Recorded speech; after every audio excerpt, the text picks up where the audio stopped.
Dr. Alistair Quinn liked to believe he had inoculated himself against nightmares. For 15 years, the Metro City Constabulary had relied on his gift for autopsy-level deduction, delivered from behind spotless desk screens. He reconstructed crime scenes from flecks of skin on a boot tread or a speck of paint lodged beneath a fingernail. His logical circuits, neural implants grown around cultured platinum filaments, sorted probability trees before the coffee in his cup cooled. Evidence to him was a language, and languages could be learned if you listened long enough. But language changes when it starts speaking back. The change began the night he let the Eidolon swarm under his skin. The bots were the newest upgrade in forensic technology, a colony of programmable nanoparticles that could sample molecules through perspiration and air, catalog DNA strands at a glance, and even embed microscopic RFID markers in evidence for retrieval carried in the bloodstream. They could turn a single investigator into an omnidirectional scanner, miles more sensitive than any lab instrument. The pilot program had stalled for lack of volunteers. No one wanted foreign matter in their veins. Quinn volunteered without hesitation. He told the ethics board that data loyalty lay closer to his heart than any abstract fear of the unknown. The injection was painless, just a cool snowfall behind the sternum, followed by a ripple of sensation as the swarm mapped his arteries. He watched numbers bloom on a holoslate. Enrollment complete. 8.2 billion units online. Telemetry green. Then he went home and, forgetting the strangeness, slept a dreamless sleep. For 2 weeks he worked routine cases. A warehouse arson, a botched bank theft, a domestic poisoning. The Eidolons traced accelerant vapors and pollen grains to addresses none of the suspects had mentioned. Colleagues marveled. His supervisor, Chief DaCosta, floated the word miracle more than once. Quinn felt a rush of lucidity each time he accessed the swarm's internal vista. Evidence glowed as neon ribbons, threads of probability tightening into knots only he could untie. Efficiency climbed, backlog fell. He promised himself he would publish a white paper after 1 full quarter, change the face of policing, retire early. The nightmares began on a Tuesday at 3:17 a.m. He woke standing in the hallway of his apartment, sweat beading across his scalp, right hand clutching an invisible weapon. The corridor lights flickered, sound hammered his ears, the wet slap of something heavy striking linoleum, a woman sobbing, the panic yip of a dog. Then his vision teared into overlays, timestamps, trajectory arcs, luminal fluorescence describing arterial spray. He smelled copper and bleach, tasted adrenaline. A voice narrated calmly in his inner ear. Victim, female, approximately 32, trauma pattern suggests clawhammer. Data scrolled like a crime scene dossier, auto-generated by the Eidolon swarm. But there was no woman, no hammer, no corpse. Only his spotless hallway and the low chirp of the refrigerator down the kitchen alcove. The moment collapsed, leaving him nauseated. He thumbed a diagnostic, all parameters nominal. He spent the rest of the night indexing evidence photos from earlier cases, telling himself fatigue caused the hallucination. Wednesday, 11:41 p.m., the swarm fed him a different murder. He was brushing his teeth when the mirror silvered into a security cam feed from a subway platform 11 years defunct. A long-handed man shoved another onto the track, train lights blooming a sickening crunch. Blood spattered across the virtual lens and also onto Quinn's cheek, warm, ticklish. He dropped his toothbrush, retching. Again, overlays. Wind speed, angle of impact, residual mitochondrial DNA expectancy. When he reached to wipe the blood, only toothpaste foam clung to his fingers. Each night thereafter, more dead returned. They were not random, they shared a pattern. These were cold case files Quinn himself had archived, cases he had never managed to solve because evidence had been contaminated, eyewitnesses vanished, motive remained vapor. And now, each case replayed, not as static file, but as immersive theater piped through every sense he owned. The swarm's analytic subroutines accompanied the spectacle, purposeful as museum guides. He tried ordering diagnostic resets. The bots complied, reported no anomalies, then resumed the performance an hour later. Daytime, he stumbled through work half-focused, generating brilliant leaps of logic that impressed supervisors even while his hands shook. He dared not mention the visions. Police psychologists would suspend him, maybe excise the swarm. That could scatter billions of forensic markers throughout his tissue, ruin evidence for every active investigation. He told himself, write it out, debug at home. On the 10th night, the murders overlapped. He experienced 4 scenes at once, synesthetic, kaleidoscopic. A screaming child blurred into a corporate accountant, suffocating inside a plastic bag, overlapped by the dull shock of a pensioner stabbed beside a graffiti-laced alley. The swarm's commentary pelted him with coordinates, statistical likelihoods, cross-references to stored case files. The combined data torrent pushed him to his knees, palms pressed to the living room rug as if bracing against dark waves. In that moment, he noticed something new, subtle discrepancies. A brand logo on a victim's jacket that should not have existed the year of the murder. A Subway advertisement referencing an election 6 months too early. Someone was editing the playback. A hacker. Installing the swarm required wireless telemetry. Updates came via encrypted short-range pulse when he passed through official routers. If someone hijacked that channel, they could feed new data, alter case metadata, warp the imagery.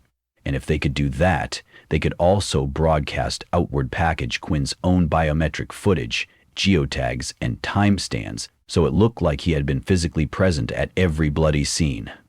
Realizing, he felt like glass cracking. 2 evening cycles later, Internal Affairs called him into a discreet interrogation suite. Chief DaCosta waited with a pair of somber federal auditors. On the display, security cameras still stitched into a timeline. They showed Quinn's silhouette near the warehouse from the unsolved arson 15 years ago. Quarter hour before ignition. Another clip placed him exiting the subway tunnel the night the long-haired man was killed. "These are forgeries," he said, voice thin. "Metadata verifies," the auditor replied. "Nanotag tracers match your internal swarm's output keys." He thought of screaming but settled on silence. Denial without proof would only escalate suspicion. They relieved him of badge and sidearm, restricted him to residence pending full investigation. He asked for 48 hours to assemble counter-evidence. Miraculously, they agreed. Maybe they wanted to see how the suspect would dig his own grave. Back in his apartment, he dimmed lights, folded himself onto the floor, and coaxed the swarm to open root-level diagnostics. This time, he bypassed the official API and addressed them in raw machine metaphor. Impulses flashed along optic nerve code he'd learned hacking VR rigs in college. Grant narrator privilege. The swarm hesitated, then obeyed. Lines of system architecture stacked inside his skull, modules for molecular sampling, data auditing, autonomous problem-solving. One node pulsed amber. Visualization pseudorheumatism. Source: ghost IPs bouncing off onion routers. He isolated connection logs. A handle surfaced again and again, Abraxas Dawn. Quinn mouthed the name. Memory stirred. A doctoral student who had attended his symposia 7 years earlier, brilliant at stochastic modeling. Real name, Linnea Lynn Varga. She had published a scathing paper accusing law enforcement of data paternalism and argued for open sourcing all forensic AI to prevent state abuse. They'd sparred politely at conferences. She disappeared after sponsors blacklisted her grant funding. Rumor claimed she'd retreated into the darknet, selling exploits to dissidents. He opened a line to DaCosta but stopped. Any message could be intercepted. Instead, he drafted an encrypted statement with evidence logs, scheduled to send automatically if his biometric vitals flatlined. Insurance policy. Then he left the apartment. City night dripped neon. His ankle monitor pinged when he crossed the block. But the feed used the same network Abraxas Dawn already manipulated. Interference would mask short excursions. He followed the swarm's directional pings, now co-opted as a compass triangulating the ghost IP's last known ground relay. It led him beneath elevated rail lines to an abandoned planetarium repurposed by squatters and VR raves. Inside, dust hazed the air like cosmic milk. Holoprojectors hung from crumbling scaffolds, cycling dormant star maps. Quinn's retina overlay traced fresh footprints among debris. He followed them behind the curved projection screen into a service corridor lit only by his pulse. A figure waited, back against the wall, arms folded. Slim, hair shaved at temples, cyber-optic irises glowing a soft citrine. Lynn Varga looked more specter than flesh. "Surprised you found me," she said. "You left a trail." "Deliberately. Wanted to see if the bots made you clever enough, even half-blind." He held up a hand to show he carried no weapon. "You're rewriting memories." "Memories are code," she answered, smiling without humor. "Code wants to run. Why frame me for murders I never committed?" She stepped close, her eye lenses whirring, studying him as if he were a geological sample. "Because the murders were never solved. Justice algorithm failed. You failed. System moves on. I'm showing you what the victims felt, sensed, saw. You become the witness. And because the constabulary can't differentiate witness from perpetrator, you become the suspect too. Only when you're forced to inhabit both roles will you understand how brittle your data edifices are." Quinn shook his head. "That's ideology, not justice. It's empathy." Her voice grew taut.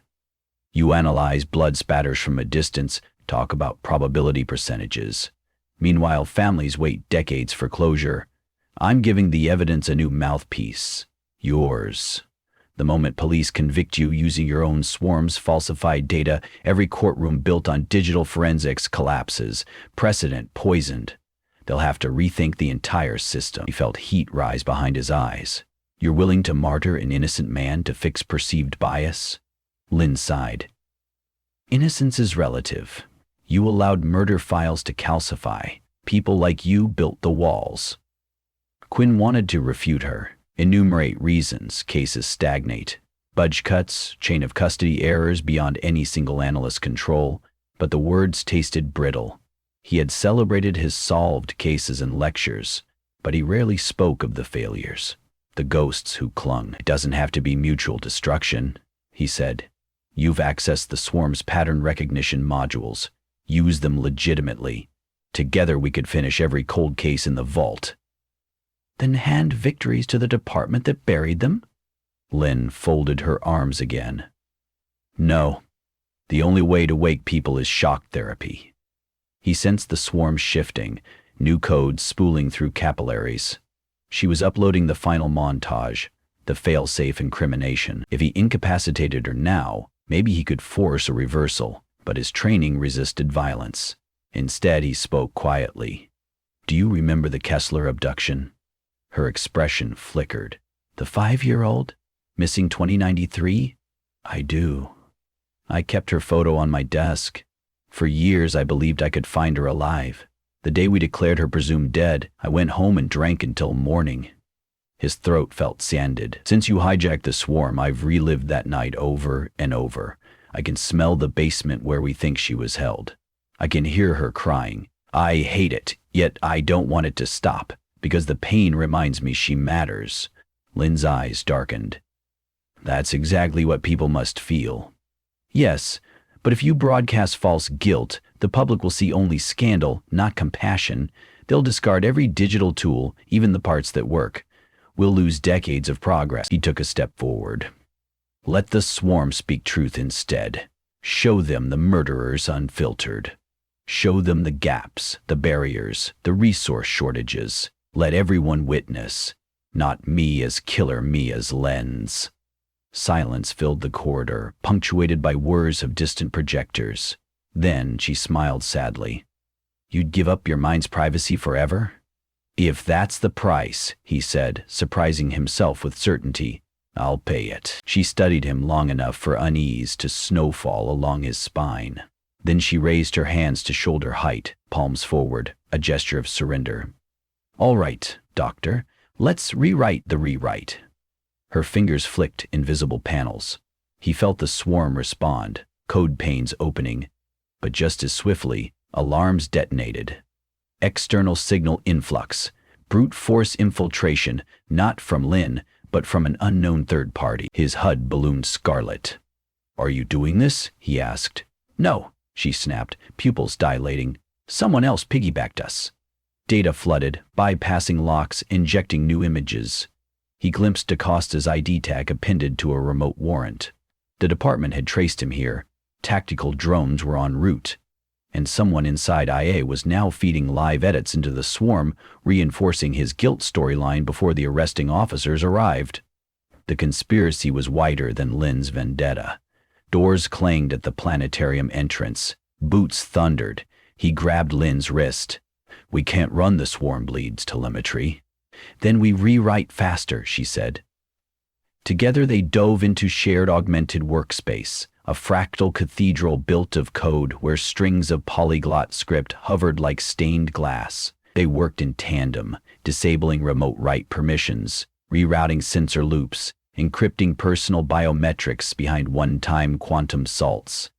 Quinn released sealed investigation files, unredacted testimonies, performance audit ledgers, evidence of budget neglect, of shortcuts taken to close cases superficially. Lynn folded in logs of her own intrusion, detailing how easily official ciphers broke. They curated the murder replays in chronological order, annotated with forensics the swarm had illuminated and resources needed to finish each case. At the center, a new operator script. Witness node. Quinn inhaled, and the swarm exhaled data through every microantenna. The building itself shimmered as thousands of dormant projectors flared, plastering dome walls with immersive murder tableau interlaced with living procedural diagrams. Outside, civic nets lit up, open channels broadcasting 8K streams of the unsolved cases. Anyone with a device could tune in and walk through the evidence, follow decision branches, propose leads. No paywalls, no jurisdiction locks. Crowdsourced justice made incandescent. The tactical team burst through the corridor door, rifles leveled. Hollow overlays painted Quinn as high-risk target. An officer shouted for surrender. Lynn raised hands. Quinn mirrored. In his ear, Chief DaCosta's voice crackled. "Alistair, what have you done?" "Open the archives," he answered steadily. "If you arrest me, do it as witness zero, not perpetrator. These cases now belong to everyone. Prove me guilty in front of the world, or let the world help finish the work we failed." DaCosta's reply drowned beneath network chatter. Reporters, citizens, foreign jurists, already dissecting the files live. The swarm fed Quinn status updates. Concurrent sessions 13 million and climbing. Comments scrolled, cross-analyses spawning, amateurs linking distant crime patterns in minutes. The screen of public scrutiny blazed hotter than any interrogation lamp. Officers cuffed him. Protocol. They cuffed Lynn too, but the tension had shifted. They avoided eye contact, uncertain whether they were detaining villains or catalysts. In the transport van they sat side by side, wrists magnet-locked. "You realize you've made enemies on every side," Lynn murmured. "So have you," he replied. She chuckled. "At least we're consistent." Police sirens waned behind the roar of drones overhead. Through the mesh window, he saw pedestrians freeze mid-stride, faces aglow with the ghostlight of their screens. The crimes Quinn once filed away as cold were rewriting themselves into living banners across the sky. Inside him, the Eidolon swarm pulsed a second heart. It no longer whispered phantom guilt. It pulsed with converging feedback from millions of user queries, each adding context, subtracting bias, filling in blanks. The swarm was no longer just his. It belonged to anyone brave enough to look. He tasted copper, the flavor of old panic, but also something like ozone, the smell of storm before rain. He did not know whether he would be cleared or condemned. What he did know, perhaps for the first time, was that the data would speak in polyphonic chorus, not algorithmic monologue. The van accelerated toward central processing. Quinn closed his eyes. In the darkness, the swarm kindled fresh constellations, mapping new routes through the forensic night. Somewhere within those stars, answers waited. Not only to murders past, but to the question of how a society might redeem its own reflection. Beside him, Lynn whispered, "Look!" He opened his eyes.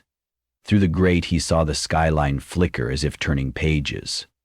On every billboard, the crowdsourced interface displayed a single phrase, voted by consensus in less than 4 minutes. "We all saw."